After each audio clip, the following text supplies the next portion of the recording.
یہ 2 in 1 سبق ہے. وہ جملے جو حضور صلی اللہ علیہ وسلم کے زبان سے نکلے ہیں وہ بھی سن لیجئے اور اس کا ترجمہ بھی سن لیجئے، اور جو دعا یاد کرا رہا ہوں وہ یاد بھی کر لیجئے.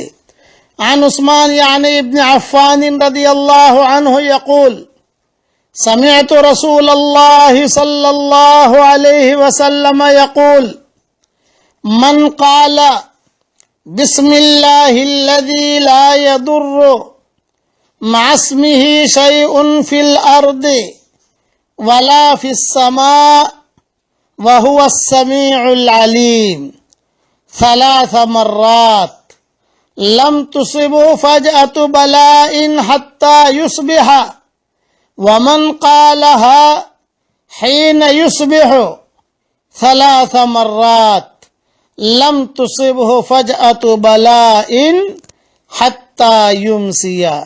الحدیث رواہ ابو داود. ترجمہ سن لیجئے. حضرت عثمان ابن عفان رضی اللہ تعالیٰ عنہ فرماتے ہیں کہ میں نے رسول اللہ صلی اللہ علیہ وسلم کو یہ ارشاد فرماتے ہوئے سنا، جو شخص شام کو 3 مرتبہ یہ کلمات پڑھے تو صبح ہونے تک، اور صبح کو 3 مرتبہ یہ کلمات پڑھے تو شام ہونے تک اسے کوئی اچانک مصیبت نہیں پہنچے گی، یعنی ایکسیڈنٹ نہیں ہوگا، پریشانی نہیں ہوگی. وہ کلمات یہ ہیں، میرے ساتھ پڑھیے. بسم اللہ الذی لا يضر مع اسمہ. ایک ذہن میں رکھنا، بعض لوگ مع اسم ہی پڑھتے ہیں. مع اسم ہی پڑھنا یہاں غلط ہے. یہاں جو میں پڑھا رہا ہوں وہی پڑھیے آپ. عام طور سے رواجوں میں مع اسم ہی لوگ پڑھتے ہیں، وہ غلط ہے پڑھنا. یہ جو میں پڑھا رہا ہوں صحیح پڑھا رہا ہوں. بسم اللہ الذی لا يضر مع اسمہ شیء فی الارض ولا فی السماء وهو السمیع العلیم. 3 مرتبہ صبح پڑھنا ہے، 3 مرتبہ شام کو پڑھنا ہے. ترجمہ بھی پڑھ لیجئے، ترجمہ بھی سن لیجئے اور پڑھ بھی لیجئے میرے ساتھ. اس اللہ کے نام کے ساتھ ہم نے صبح یا شام کی جس کے نام کے ساتھ زمین یا آسمان میں کوئی چیز نقصان نہیں پہنچاتی، اور وہ سب کچھ سننے اور جاننے والا ہے. 3 مرتبہ صبح، 3 مرتبہ شام اگر آدمی پڑھ لے اچانک کی مصیبت سے محفوظ رہے گا. یہ حدیث ابو داود میں ہے، اور یہ حدیث میری کتاب بھی مومن کا ہتھیار کی جو صبح شام کے دعائیں ہیں اس میں بھی یہ دعا موجود ہے. اس لیے اس کو بھی یاد کرنے کا اہتمام کر لیجئے. اللہ تعالی ہم سب کو عمل کرنے کی توفیق عطا فرمائے. آمین آمین. والسلام علیکم ورحمۃ اللہ وبرکاتہ. وآخر دعوانا ان الحمد للہ رب العالمین. اللہم صلی علی محمد وعلی آل محمد كما صليت على إبراهيم وعلى آل إبراهيم إنك حميد مجيد. اللهم لك الحمد كله ولك المن كله، لك الشكر كله ولك الملك كله، لك الخلق كله ولك الفضل كله، وإليك يرجع الأمر كله، وإليك يصعد الكلم الطيب كله. اللهم لك الحمد بالإسلام، لك الحمد بالإيمان، لك الحمد بالقرآن، لك الحمد حتى ترضى، لك الحمد إذا رضيت، لك الحمد بعد الرضا. اللهم آت نفوسنا تقواها وزكها أنت خير من زكاها، أنت وليها ومولاها.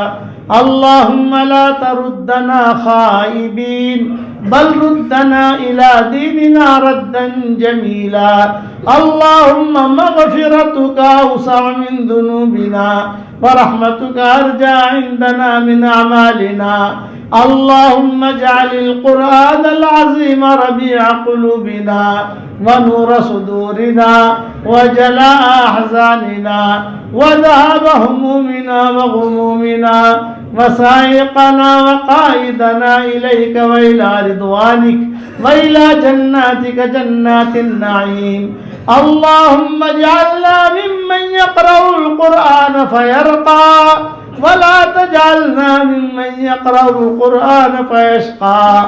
اللهم اجعل ثارنا على من ظلمنا وانصرنا على من عادانا ولا تجعل مصيبتنا في ديننا ولا تجعل الدنيا أكبر همنا ولا مبلغ علمنا ولا إلى النار مصيرنا ولا تسلط علينا بذنوبنا من لا يخافك فينا ومن لا يرحمنا.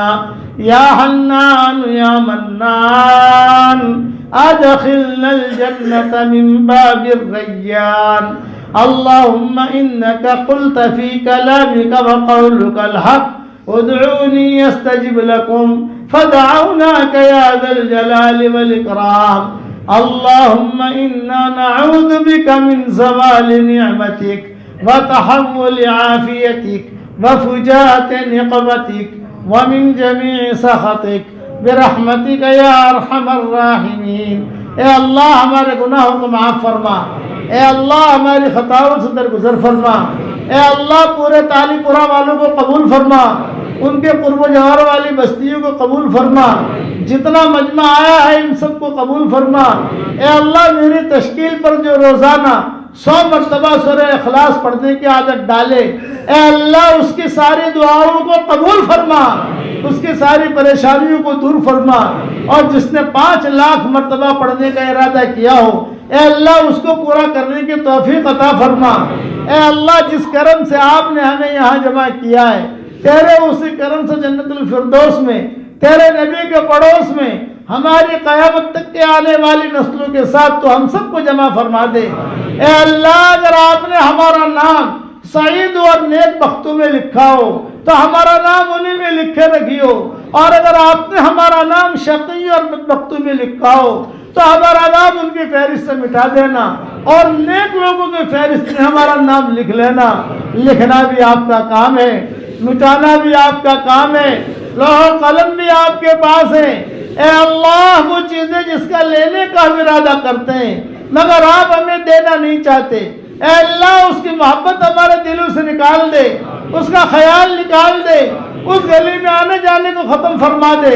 اور وہ چیزیں جس کا لینے کا ہم ارادہ نہیں کرتے مگر آپ ہمیں دینا چاہتے ہیں, اس کی محبت ہمارے دلوں میں ڈال دے, اور اس گلی میں آنا جانا عافیت سے ہمارے لیے آسان فرما دے. اے اللہ ہم سب کی جھولیوں کو ہدایت سے بھر دے, ہم سب کی جھولیوں کو امن و امان سے بھر دے. اے اللہ جو مجھے اپنی دعاؤں میں یاد رکھے میری ساری دعاؤں میں اس کا پورا پورا حصہ عطا فرما, اور اپنے فضل و کرم سے ہماری دعاؤں کو قبول فرما. سبحان ربک رب العزت عما یصفون وسلام علی المرسلین والحمد للہ رب العالمین.